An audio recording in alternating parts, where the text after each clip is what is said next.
So hello, Ron Monden here. Welcome to my review of New Game Episode 2. And right where is feel, god damn it, where is my Nanashi? It's like, Nanashi, she's the best character. You know how much I love Nanashi. She's a good character, right? And it's like, I want a spin-off of just Nanashi. Nanashi being a troll. Come on, she is clearly the best character. And no, but seriously, this was like very dramatic episode. Very dramatic, not very fun episode. This went complete drama instead, which is fine, that's of course. But I just felt like, damn it, I need my comic relief energy here. Anyway, that being said though, as a prediction here, we do see Nanashi in the opening and the ending, but we're still in the opening, right? And she's with this new girl. Look at the image right here. She's doing it like, the classic, Nanashi smile. Now she's doing that, the kind of troll smile Nanashi has. And she does that towards this new black-haired woman in the opening. That might be a QA lead or something, I don't know, maybe a programmer or something like that, right? So she's interacting with someone else there at Umiko, so that's interesting to me. That's not interesting to me, no, but that's interesting to me. We also, of course, she also put in the cable with Umiko in the opening as well. So they have all the characters like the new AD, for example, so the end of the episode and so on, also in the opening. So, yeah, Nanashi, she will be back there eventually. But I mean, last episode, they did have Nanashi and Umiko doing their, interaction. They, for me, absolutely my favorite part of Umiko and Nanashi. And they did that last week, even though it was like a part of the main story, right? So I'm really disappointed. I want more Nanashi. Anyway, this episode was extremely dramatic.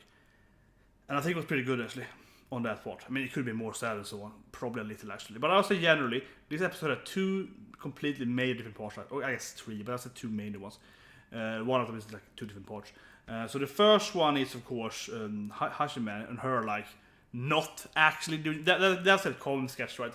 Her not actually working, and then the other part was, of course, Aoba versus Yagami, and then the other. And that was the longer part, and that was split in two different parts. First a little like the comedy, and then like this dramatic, and her crying, and her she's like, I'm the evil senpai now, and so on. So yeah.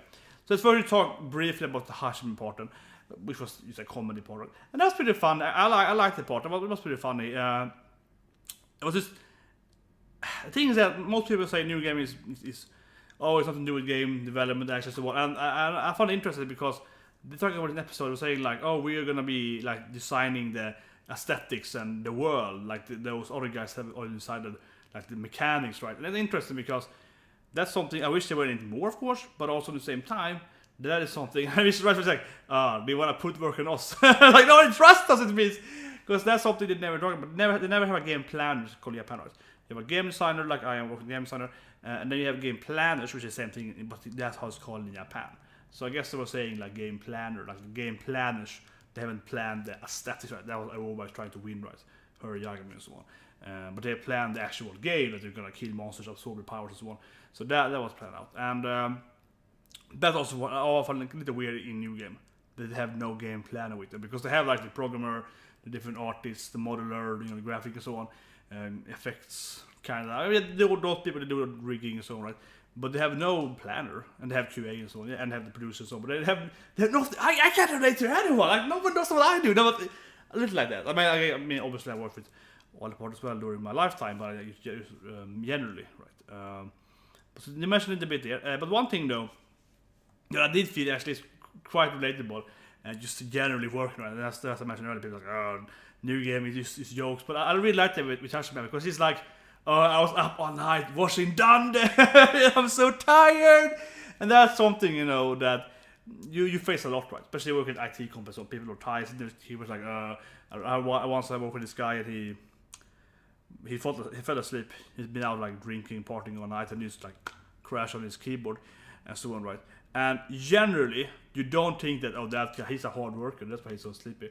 But it kind of went good there because I was like, but on the same time, I have been that in her position, and when it's like, for example, at my two jobs back, so it's like 2-3 years ago, I stayed at my office, not working, and I didn't sign in overtime either. So don't sue me, but no, I really didn't. But I stayed at my office because I don't know, waiting for someone, or I wanted to like watch something. Yeah, something like that. Yeah, maybe some anime is gonna come out. I have to watch it now when I go home.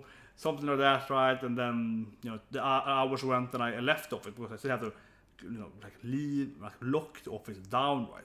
Because had to lock the office down personally with a code, not my code, but general code.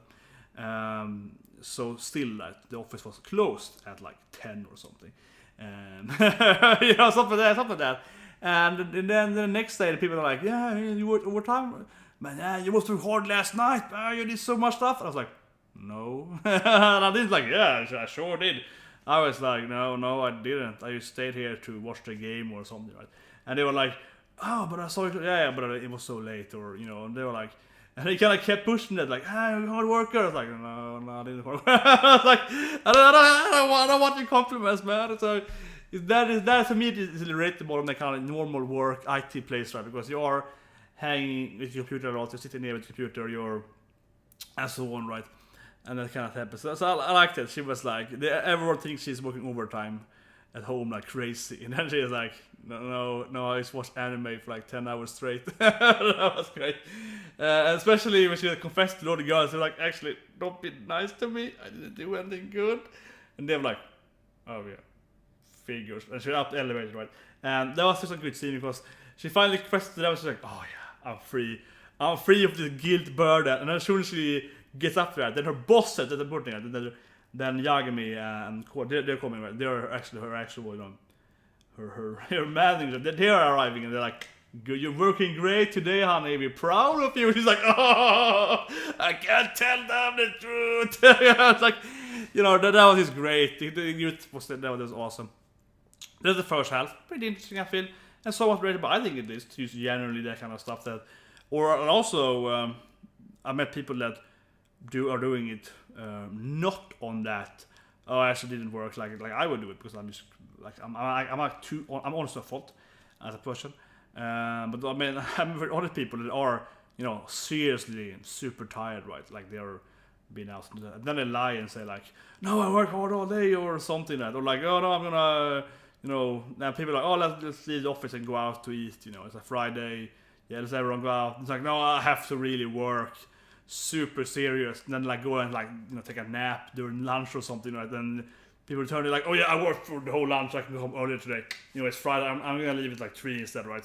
People like, "Yeah, what did you do this hour?" Yeah, like I met the Superman too, right? So they're faking that. So I mean, it's somewhat relatable, I think so at least. But anyway, so long time. Second part, dramatic, and I find it interesting, and I love the position there because you see the beginning, we see Yagami when she's young.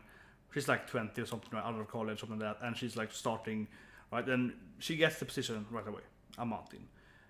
So we see that, and then we see this, I don't know how many years it's been, but she's worked on all the fairy games, the 3 fairy games, I think she worked all of them, right, and so on. So it's been at least like 3 years, probably more. I was assuming it's 6 years she's been a lead. I don't really know, maybe I should go wiki, I don't know if it's stated actually, but something like that, right? And she's like, "Huh. No, I am the bad senpai." Yeah, she's like, "I'm the evil one now, eh?" That was interesting because she was like sad about it because she probably, of course, had a lot of bad experience. We mentioned that last season, how she suddenly has got this possibility. Okay, day one, oh, you're so good, so you can be like you're following your sign, right? And then probably everyone hated her, especially probably her senpai hated her, right? And she's like, I would turn into what I hated. So she probably, in her youth there, when she was like, just out of college, right, or just out of school, whatever. She was probably like, "Man, I hate my senpai, it's so nice, you're so jealous," and so on right there. And then here, like 6-7 years later, it's the reverse. She's sitting there, and you're like, "Damn, that little girl thinks she's better than me." Yeah. So that was some great moment there where she was like crushing the can up on the roof, and it's like, "I'm the senpai now that I hate. I've become what I hate." And of course, then actually turning into her like, "Damn it, I have to shame. Yeah, I'm wrong." And of course, as she said there, she was like, just do what you want your senpai to do when you were young, like when you were the little young kohai with a lot of talent, like do what they did not do to you because they were mean to you, do what other thing. And she was like, "Yeah, I'm gonna work together with her." It's like a lot of pride to swallow. I was like, "God damn it, yeah, like I become that thing that I always despised, right? That thing I was like, there is jealous, I'm so awesome." And so on, yeah, like that. Good switch there, that was good. And she made Aoba cry, right? So she made Aoba cry. Should forget about that. But I don't think it was that sad.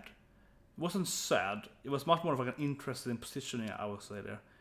It was it was actually very interesting because it was kind of like, and I think it was actually pretty good. Something we don't see much in any TV shows or animes or books or whatever.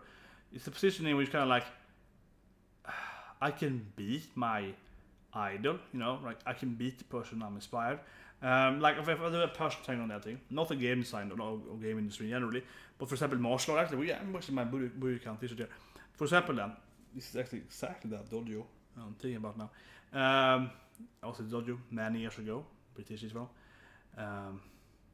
and I wasn't like idolizing my sensei or more Shisho, I guess, than she is at Yagami, but you know, but still he had like, you know, he had several dams, you know, very high rank black belt, like second highest in this country, something in the country, like super good, right?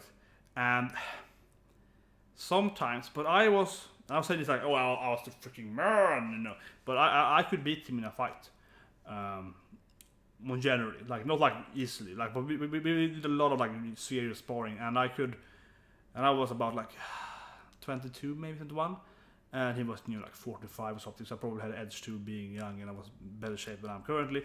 I was in pretty good shape, right? But yeah, like yes, but I was pretty good shape as well. I was better shape back then, and he wasn't absolutely not in bad shape, but still, right, he's like almost 50 so on, right? So I had some advantage there. He's doing that generally, more energy, you know, and so on. And also, yeah, also I'm bigger than him. It's like I'm taller and so on. Like I think he's like 5'8", maybe 100 feet. 107, something like that, and I'm like 6'1", so you know, so a bit taller and so on as well, right? I'm bigger and so on, so I have the weight of that position and everything, for sure. I'm trying to think. One point here is that like I could beat him, probably like 80% of the time, something like that, and that was hard sometimes. You know, it was hard, like because you start at that dojo when I was like 17, and this guy is like, you know, he's a master. He's a grandmaster. A grandmaster. He has different ranks, sensei, master, grandmaster. So he has like 8 damn plus, 7 or 8 plus, right? So he has a lot of black belts. That the rank of his black belt is super high. So you kind of idolize him. You're like, damn, this is the guy I want to be in 20 years, right? Or 30 years. So this is the guy I want to be when I'm like 50. I want to be this guy that's like the super high black belt, grandmaster of this martial art, you know. Everyone is like, man, this guy is the king of this fighting style and so on, right? So you want to respect it a lot, and you do for sure, right? And that's kind of how she enters this work. Right? It's like, man, I'm actually working with the person I'm idolizing pretty much. I love this game, and that's why I applied to this company. I got in there, and and she's a character designer, and I love this character design for Fairy's story since the first game. This is the person that did that general character design. Like she was like the inventor of the actual kind of aesthetic feel to this. She didn't do all the character herself, but she did that general, you know, touch of it, right? It's her personal touch. And like, man, that's hard to, you know, like fight the person, because so I had to fight my idol in a way that little idol, like really fight, like, you know, physically fight, right? And that was hard the first year, not first year, but it was hard the late years. I mean, reverse of it. It wasn't hard the first year because he beat me. But when I was a student for like 5 years or so you know, like 4 or 5 years later, right? And I have mastered not the martial art, but I have mastered him. Because if one thing, this super emotional thing, but the one thing I'm good at is copying and learning and like just memorizing other people's behavior. That is something I do a lot for my work right now, and generally games and sports and so on. I'm very good at like seeing what you do and then copying that, or just, you know, just memorizing all your cues and so on. So generally, and this frustrated him too. It was a hard time to beat him. Not beating him because it was hard to beat that guy you've been idolizing for many years, but also because he probably felt that I wasn't like, you know. So I think it's very difficult about this part, because he probably felt that I wasn't better than him, right? But I was better than him in our battle. Like he is a better martial artist in this specific martial art, but I was better than him in our, you know, I could counter him because I knew how he worked in his mind, right? And that is not exactly like in Yagami and Aoba, but it's a similar situation, because it's kind of like she feels that our simplicity is way better than Aoba, right? As an actual artist. She's like, I've been doing this for years, it's so easy right now. She feels like she's a better artist and general designer, you know, in general, So it's really pissing her off, right? It's very relatable. It's very pissing off when these new kids come in here and be so specific with this thing. And it's like, man, you know, you got lucky. You're better at this area. I'm better generally. You're conceptually lucky. Like, yeah, you suck, kid. That kind of better, right? So I think that. So I was the Aoba in this case, also taught me in that sense. But like, I could beat him mainly us versus was-wise. I wouldn't beat anyone else on his level if I haven't met him before, because I mainly mastered fighting him as everyone else, of course, in the dojo and generally also, of course, but still. But anyway, the feeling that I would say it's my experience being an Aoba, the Aoba position here is quite hard, because not only do you feel that, okay, I don't want to beat this guy too much because you respect him. You had this like, yeah, this is kind of my idol when I was like 20, like 5 years back then. Yeah, like this is my idol when I was younger, when I was 17 and so on. But one of those like big kind of figure for you, right? So it's hard to beat him. He taught me all the moves. Of course, I have a lot of other moves on the martial arts, generally are legal in this martial art. But like 80% of the moves I am using, he taught me. So that is like, yeah, I'm gonna punch you with your own attack. You know, that is kind of weird sometimes when you actually do it for a fight. And it's also kind of weird because I think one thing that I always felt when I fought him is that I could feel that he didn't, you know, truly, you know, feel that I beat him. He was very frustrated, which of course made it easy for me to actually beat him the second time or the third time and so on, because I could feel frustration.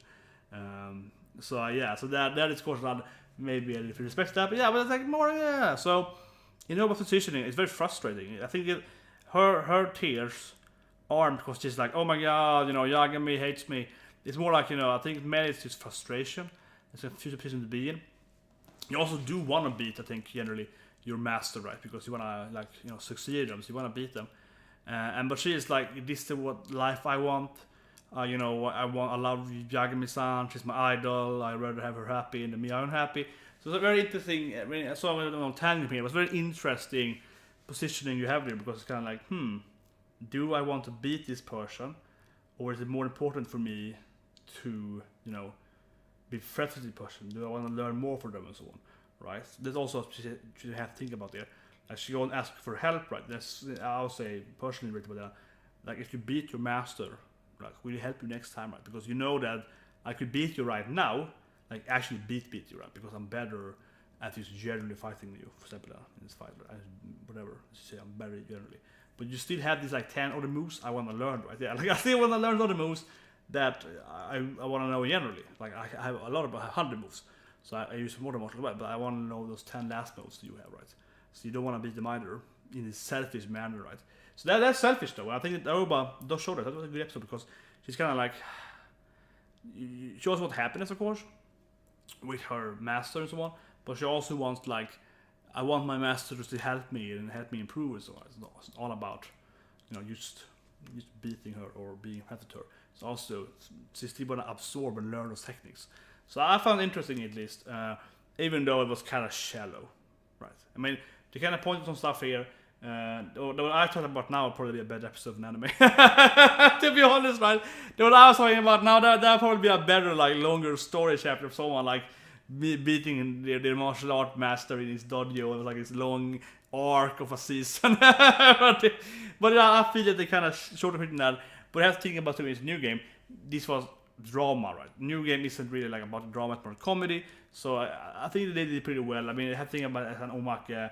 It's a 4-chapter panel comedy, right? So you have to think about it like, there are not many panels when this can be explained, right? So it has to be kind of shallow in new game. This is how the manga is presented. It's hard to go into the long time that I did now. It's like, yeah, I knew him for 5 years, and then I had these things and so on. But yeah, personally, I could say as a last aspect here of this beating your master, that is also important for me actually in every martial art. So I at least relate to that a lot, because the more I you know, generally am with a person, I will memorize them. You know, the speak pattern, or body language, everything, how they move and so on. So I always get the one punishment field. I don't know if I say that. I also get the one punishment field. The more I'm at one dojo, the more I master the persons, or everyone. I watch all the paths, so on, etc. So the more I do something, the more I get into that one punishment field to it. Like, I'm just gonna beat the other guys generally, because it's just right, because I mastered them and not the martial art. Then I get bored of that martial art. Not particularly actually dojo, but it feels like the martial art is boring because I know how they fight. And I know all the weaknesses. So that is a personal thing. But yeah, new game. Maybe talk more. It feels like I should talk more about game production, not martial art. But I felt that this episode was interesting because it captured, even though I do feel it is shadow, but it did capture that, like, do you want to beat your master? Maybe you do want to beat your master, but you want to beat your master today. Like, do you want to wait to beat your master until she or he is, like, have taught you all your skills? Or is it more about, I want to, like, cooperate? Like, my dream is to become this, like, team up with my master as the end here. The end anime episode that they're like, yeah, let's work together, we're best friends now again, right? And it's like quite beautiful in Sandra, because she is like, I always hated my senpais. I don't want to be that evil. I want to be that nice, boss, right? It's like, yeah, I can be nice. He likes me again. So it has its moment, definitely. But on the same time, this anime is like, I don't know. I don't want to say it's supposed to be funny, but it's generally a comedy anime, right? And it felt like the drama here wasn't bad, but I think, as I said a few times, it was shallow. It's pointing something that I definitely thought was working and relatable, but it wasn't like, oh my god, this is so good. It was more like, yeah, okay, this is pretty good. Like, yeah, it made me think about some push stuff, though, I have to admit. But it's kind of like, meh, So, it's interesting. It's interesting. But at the same time, I'll say, man, you should be more funny. Just go for the comedy. Don't try to be a drama here. I don't know. I don't think it's bad, but it's like, there's a different feeling to it, right? Kind of felt like this could be a story arc in like a shonen, right? That they kind of like quickly went through it. It's like, let's do the emotion part. Let's do it like, okay, it's over. Right? Anyway, see you guys next week and have a great day.